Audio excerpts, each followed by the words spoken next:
Persija Jakarta mulai kehilangan pijakan dalam perburuan gelar BRI Super League 2025-2026.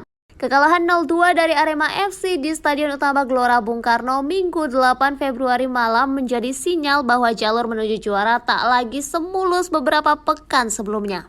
Pada pekan ke-21 dan seterusnya, Persija akan menghadapi Dewa United dan PSM Makassar.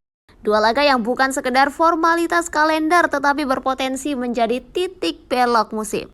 Jika Persija kembali gagal meraih poin penuh terutama saat menghadapi PSM pada 20 Februari, jarak dengan Persib dan Borneo bisa semakin melebar. Dan di liga yang ketat seperti musim ini, selisih 6 atau 7 poin bisa terasa seperti jurang.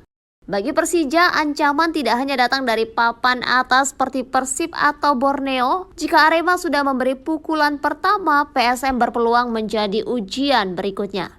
Dan dalam persaingan juara yang makin tipis marginnya, satu kekalahan lagi bisa membuat Persija benar-benar menjauh dari podium tertinggi.